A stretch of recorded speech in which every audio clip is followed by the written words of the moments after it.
सर्वजण संख्यारेषा पाहणार आहेत. ठीक आहे, तुमच्या समोर ही संख्यारेषा दिसते. मी कुठं थांबलोय? शून्यावर थांबलोय, बरोबर.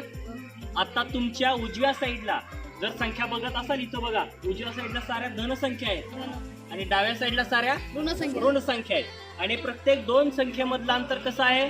सारखं आहे. बघा, मी शून्यावर उभा आहे. आता कुठं आहे मी? 1 वर. आता कुठं आहे मी? 2 वर. आता कुठं आहे? 3 वर. 3 वर आहे, बरोबर का.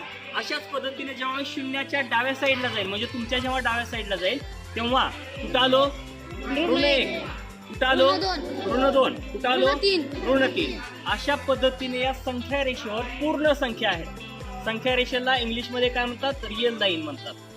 जेवढ्या काही संख्या आहेत त्या सर्व संख्या रिअल लाईनवर असतात, फक्त कॉम्प्लेक्स नंबर सोडून. कॉम्प्लेक्स नंबर पुढे भविष्यामध्ये तुम्ही पाहाल. याच्यावर जेवढ्या काही संख्या आहेत त्या सर्व संख्या, सर्व वास्तव संख्या या लाईनवर आहेत. समजतं मी काय म्हणतो ते? आता मी शून्यावर उभा आहे म्हणजे मी या रिअल लाईनच्या मध्यावर उभा आहे, बरोबर. परंतु या रिअल लाईनला म्हणजे या संख्या रेषेला मध्य नसतो. संख्या रेषेला मध्य नसतो. संख्या रेषेवरची पुढली वास्तव संख्या, वास्तव म्हणतो मी, संख्या रेषेवरची पुढली वास्तव संख्या आपण सांगू शकत नाही. लक्षात आलं? कारण शून्याच्या पुढली संख्या म्हणलं तर कोण सांगेल का? शून्याच्या पुढली संख्या कोणती?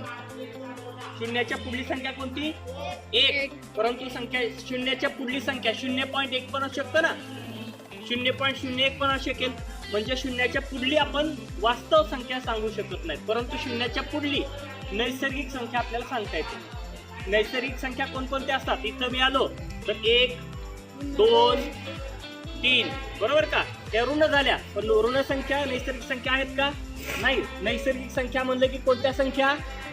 1, नंतर 2, नंतर 3, नंतर 4, बरोबर. म्हणजे या संख्या ज्या आपण मोजायला वापरतो त्या संख्या कसल्या असतात? नैसर्गिक संख्या असतात, बरोबर. नैसर्गिक संख्यामध्ये जर शून्य घातला तर कोणत्या संख्या होतात? पूर्ण संख्या होतात. इकडे निगेटिव्ह पण त्याच्यात घातले, -1, -2, -3, -4, तर त्या संख्या ऋण होतात. ह्या ऋण संख्या आणि या धन संख्या. शून्य धन पण नसतो आणि ऋण पण नसतो. लक्षात आले मी काय म्हणतो ते? ठीक आहे. आता याच्यावर जर समजा तुम्हाला मी सांगितलं की -3 वर जावा, तर मला किती जावं लागेल? -3 वर. इथं आलो, -1 ला आलो, इथं -2 ला आलो, इथं -3 ला आलो. आता याची बेरीज कशी करायची, वजाबाकी कशी करायची, या साऱ्या गोष्टी आपल्याला पाहिजेत, ते आपण बघूया. ठीक आहे. आता प्रथमेश कोणत्या नंबरवर उभा आहे? शून्यावर उभारलाय. प्रथमेशच्या डाव्या साईडला कोणत्या संख्या आहेत? ऋण संख्या आहेत. आणि उजव्या साईडला कोणत्या संख्या आहेत? धन संख्या आहेत. आता आपल्याला बेरीज पाहिजे आणि वजाबाकी पण पाहिजे. कोणाची? धन आणि ऋण संख्यांची. जेव्हा मी ऋण 3 म्हणेल तेव्हा याला किती पावलं डावीकडे जायचंय? 3 पावलं. ऋण 3 म्हणलं किती पावलं जायचंय? 3 पावलं जायचं. आणि जेव्हा मी ऋण 5 म्हणेल तेव्हा कुठं जावं लागेल? ऋण 5 म्हणलं की ऋणकडे जायचं, डाव्या साईडला जायचं. किती? 5 जायचं. लक्षात आलं?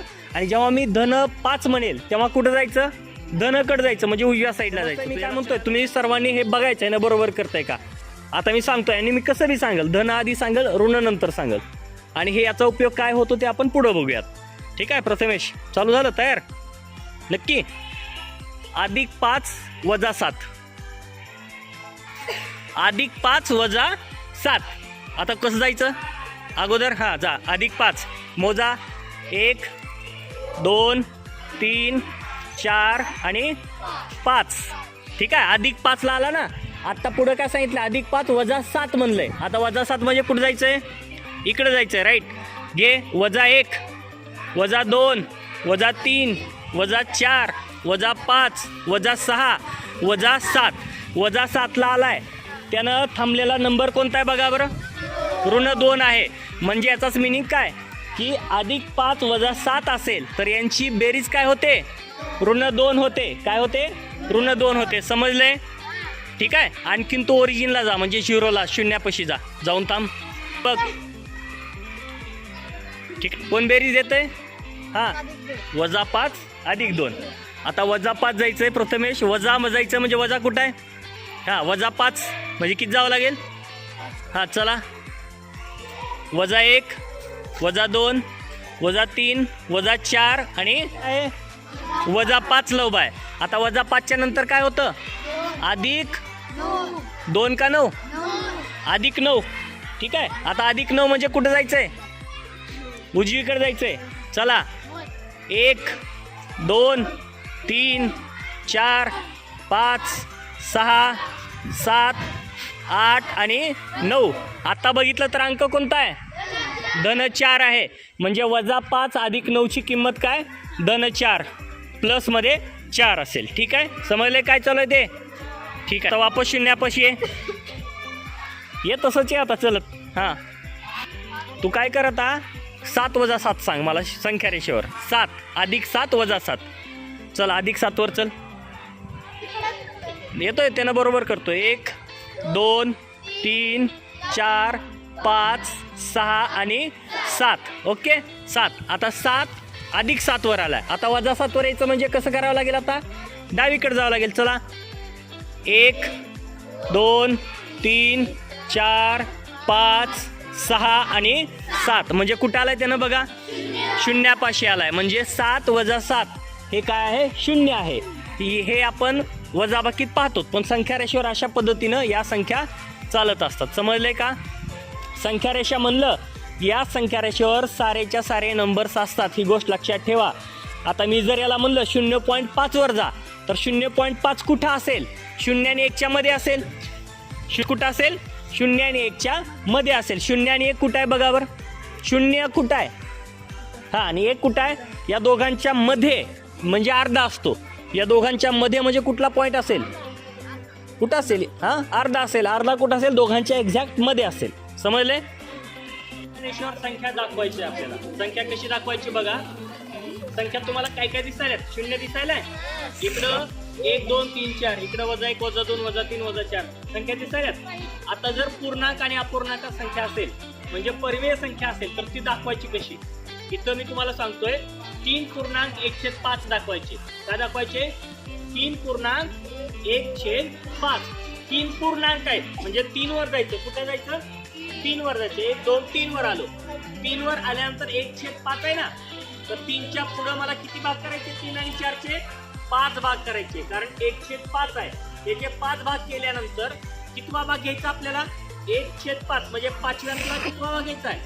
पहिला भाग घ्यायचा आहे. 1/5 म्हणजे या 1 2 3 4 बघा, 1 2 3 4 आणि 5 भाग झाले. याच्यातला पहिला भाग घ्यायचा आहे, हा भाग. म्हणजे ही संख्या कोणती आली? 3.1/5 आली. समजले मी काय म्हणतोय? आता मी शून्यावर उभा आहे पहा. आता जर तुम्हाला मी म्हणलं -5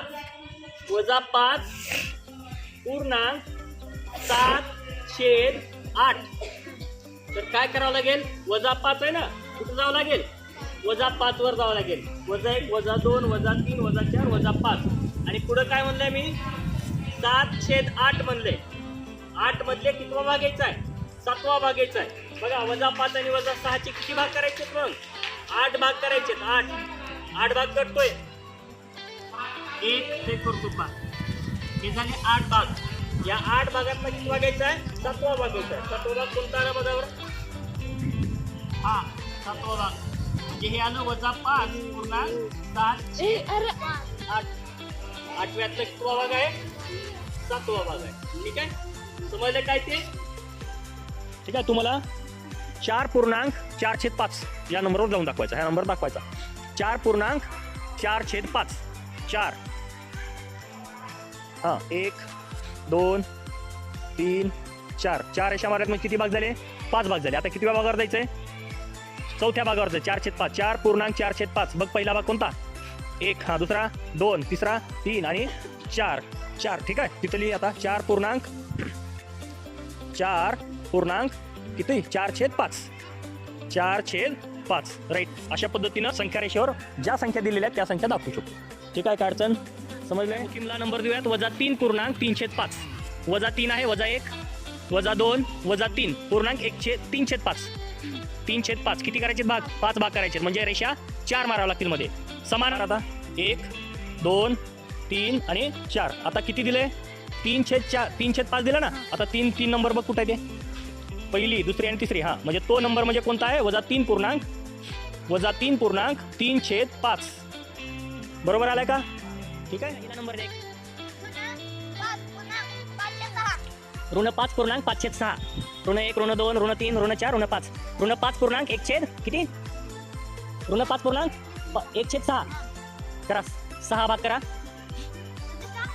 नाही गरज नाही 1 2 3 4 आणि 5 झाले 6 भाग ठीक आहे आता 1 किती आहे ऋण 5,1/6 करा ऋण 5,1/6 म्हणजे किती भाग 6व्यातला पहिला भाग हा लिहा तिथं छोट्या अक्षरात लिहा ऋण 5/1/6 कोणता नंबर आहे त्याला बांध कर हां तिथं बांध कर राईट आलं का बरोबर ठीक आहे ओके